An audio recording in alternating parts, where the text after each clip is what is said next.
ሰላም ተኸታተልቲ ዛ ቻነል ናብ ማሕበራዊ ቁጠባዊ ፖለቲካዊ ኩነታት ናብራና ብጃመይ ንምምልካት ክፍተያ ስለዚ ሼር ሳብስክራይብ ምግባር ኣይትሕመቑ። ሰላም ተኸታተልቲ ዛ መደብ ሎሚ ብዛዕባ ማሕበራዊ ሚድያ ክዛረብ እየ። ኣብዚ ዝሓለፈ ዓመታት ጥቕሚ ናይ ማሕበራዊ ሚድያ እንዳለዓለ ኸይድ ኣሎ። ንሕና ኤርትራውያን እውን ማሕበራዊ ሚድያ ካብ ናይ ግላዊ ጥቕምና ወፃኢ ኣብ ማሕበራውን ፖለቲካውን ኩነታት ንጥቀመሉ ኣለና። ኣብ ገለገለ እዋን እውን ከም መዘናግዒ መራኸቢ ሰባት ንፅምዋ መገላገሊ ንጥቀመሉ ኣለና። ኣብ ዝሓለፈ 40 ዓመታት ግን ማሕበራዊ ሚድያ ከም ናይ መሳርሒ ናይ ውግእ፣ መሳርሒ ናይ ግጭት፣ መሳርሒ ናይ ፖለቲካውን ካልእ ፍልልያትን እንዳኾነ ይመፅእ ኣሎ። ምስ ምዕባይ ፀለውቲ ሰባት ኣብ ማሕበራዊ ሚድያ ምስ ምዕባይ ናይ ዩቲባት ካልእ ናይ ማሕበራዊ ሚድያ ትካላት እዚ ኣጠቃቅማ ማሕበራዊ ሚድያ ኣሰካፍ እንዳኾነ ክሳብ ሂወት ሰባት ክቐዝፍ እውን ንሪኦ ኣለና። ስለዚ እንታይ ደኣ እዩ ክግበር ዘለዎ ኢልካ ምሕሳብ ኣገዳሲ ይመስለኒ። መጀመርያ ግን እዚ ናይ ማሕበራዊ ሚድያ ኣጠቃቅማ ፈሊጥናዮ ዲና ካበይና ንብገስ ዘለና እቶም ፀለውቲ ዝኾኑ ዘለዉ ሰባት ከ ሪስፖንስብል ድዮም ወይ ከዓኒ ሓላፍነት ዝስከሙ ሰባት ድዮም ኢልካ ምሕታት ወሳኒ ይመስለኒ።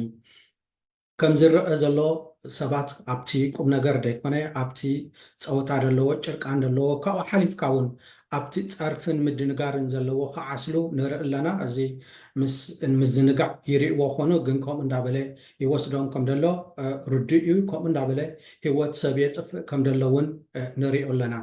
ብሓፈሻ ናብዚ ሕጂ ክልተ ኣገደስቲ ነጥብታት ክጠቅስ ደልየ። ሓንቲ እታ ዲጂታል ሊትረሲ ትበሃል ወይ እታ ትምህርቲ ናብ ማሕበራዊ ሚድያ ወይ ኣብ ናይ ቴክኖሎጂ ንጥቀመሉ ነገራት ማዕረ ክንደይ እዩ ዘለና፣ ማዕረ ክንደይ ኢና ንፈልጥ። እቲ ዲጂታል ስኪል ዝበሃል ትኽእለት ሎሚ ኣብ ኩሉ እዩ ዘሎ።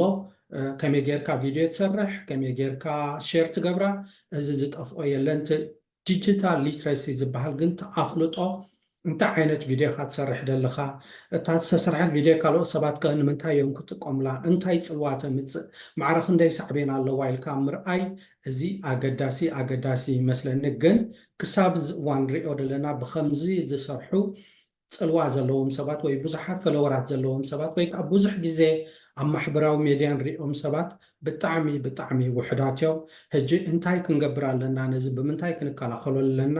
ንመን ኢና ፈለው ክንገብር ዘለና? ንመን ክንሰምዕ ኣለና? ንመን ክንሰምዕ የብልናን ዝብል ኣገዳሲ ነጥቢ ስለ ዝኾነ ኣብዚ ኩላትና ናይ ሓባር ርድኢት ክንፈጥር ክንክእል ኣለና። ኣነ እንታይ እየ ዝብል ኩሉ ግዜ ነቶም ዝፃረፉ ነቶም ንማሕበራዊ ሚድያ ኣብ ክንዲ ንፅቡቅ ንሕማቅ ዝጥቀምሉ ነዞም ሰባት እዚኦም ፈለው ተዘይገበርናዮም ፅቡቅ እዩ።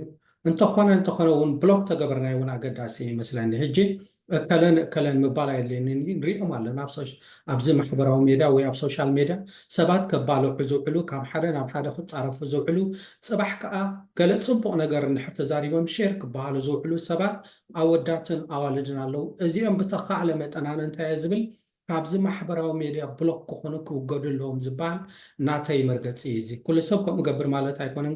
ከም መዘናግዒ ከም ፅቡቅ ስለ ዝሪኦም ግን ሕጂ እውን እንዳስሓቀ ኢዱ ይወስደካ ዝበሃል እንዳስሓቀ እዚ ከምዚ ዓይነት ነገራት ኣብ ሞት ከብፅሕ ንብዙሓት ሰባት ጉድኣት ክኸውን ንሪኢ ኣለና። ክሳብ ክንደይ እዩ ከምዚ ኢሉ ክቅፅል ዘለዎ? እዚ እቲ ክንሓቶ ዘለና ሕቶ ምስለኒ። እቲ ካልኣይ ነጥቢ እቲ ቀዳማይ ዲጂታል ሊትረሲ ተለዮ እዚ ዲጂታል ሲቲዘንሽፕ ዝበሃል ኣሎ። እቲ ዲጂታል ሲቲዘንሽፕ እትጥቀመሉ ዘለካ ማሕበራዊ ሚድያ ወይ ትፈጥሮ ዘለካ ቪድዮ ማዕረ ክንደይ ንሕብረተሰብ ፀላዊ እዩ፣ ማዕረ ክንደይ ኣብ ናይ ሕብረተሰብ ፅቡቅ ነገራት ኣብ ሞራል ኣብ ምትሕግጋዝ ኣብ ፍቅሪ ኣብ ከምዚኦም ዓይነት ነገራት ማዕረ ክንደይ ቢልድ ገብር ኣለዎ ይሃንፅ ኣሎ ኢልካ ምርኣይ ኣገዳሲ ይመስለኒ። ገለ ከምዞም ናይ ሬድዮ ሩዋንዳ ቀደም ትበሃል ዝነበረት ማዕረ ክንደይ ዕንወት ደምፀት ከምኡ ዓይነታት ማሕበራዊ ሚድያ ንሪእሉ ኩነታት ኢሎሚ በቲ ከይዶም ክዘናጠሉ፣ በቲ ከይዶም ክፃረፉ፣ በቲ ከይዶም ዘየድሊ ነገራት ክገብሩ ገለ እውን ብስም ሃገር፣ ብስም ፖለቲካ፣ ብስም ሕብረተሰብ፣ ብስም ኣውራጃ ተባሂሉ ብዙሕ ነገራት ንርኢ ኣለና። እዚ ግን ነቲ ኣውራጃ ይጠቕሞ፣ ነቲ ሃገር ይጠቕማ ወይ ነቲ ሕብረተሰብ ብዓብዪ ይጠቕሞ ማለት ኣይኮነን። ናይ ዝኾነ ሰብ ተሓላቕ ክትከውን ኣይትኽእልን ኢኻ። ብፍላይ ከዓ ብኣሉታ ነገር እንድሕር መፂኻ ናይ ሰባት ተሓላቕ ክትከውን እንድሕር ኮንካ ጓል ይኹን ወዲ ፅቡቅ ነገራት ሒዞም ክመፅእ ክኽእሉ ኣለዎም ሓንቲ ባንዴራ ተቃፂላ ንኣብነት እንድሕር ኢልካ ትጉህለካ ኮንካ እታ ባንዴራ ስለ ዝተቃፀለት ተጉያትካ ነቲ ሰብ ተቐትሎ እንድሕር ኮንካ ኣበይ ደኣ ኣሎ እቲ ኣወንታ ዝበሃል ነገራት ምክንያቱ ባንዴራ ስለ ዝተቃፀለት ሰብ ክመውት ኣለዎ ክሳብ ትብል እንድሕር ኮንካ ስኒ ሓንሳብ ኣነስ ኣበይ ዘሎ እቲ ርህራሄ ኣበይ ዘሎ እቲ ፅቡቅ ነገር መርዚ ትተፍኣሉ እንድሕር ኮንካ ናትካ ማሕበራዊ ሚድያ ወይ ሶሻል ሚድያ ኣበይ ደኣ ኣሎ እቲ ሰብኣውነትካ ዘብል እዩ ስለዚ ማሕበራዊ ሚድያ ዘለው ሰባት ሰብኣውነት ተዘይብሎም ኮይኑ ፍቅሪ ተዘይብሎም ኮይኑ ሓልዮት ተዘይብሎም ኮይኑ ስለምንታይ ኢና ፈለው ንገብሮም ዘለና ኣነ ሓንሳብ ይገርመኒ እዩ بسم هاجر حزب زصنوت اندحر كوينو بسم هاجر سب كموت سب كقتل اندحر زوجو كوينو ابيدا ايدولو موت سب اونتهم سلامتاي نسعبهم علنا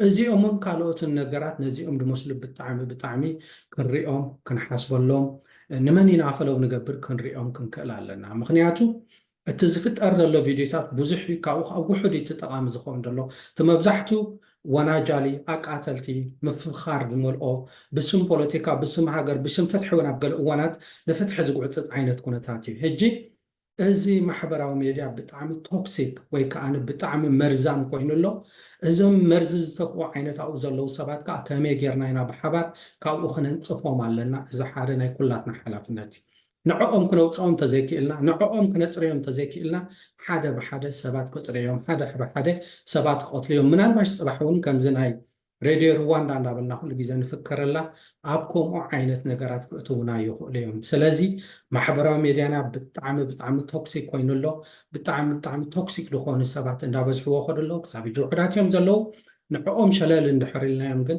እንዳዓበየ እንዳበዝሐ ክኸይድ እዩ እዚ ብጣዕሚ ክንሓስበሉ ዘለና ኩነታት ይመስለኒ ንሎሚ ናብዚ ኣኽለኒ ኣብ ቀፃሊ ኣስፋሕ ኣቢልና ክንዛረበሉ ክፍትነ ይቐኒየለይ ሼር ሳብስክራይብ ተግባራት ይሕመቑ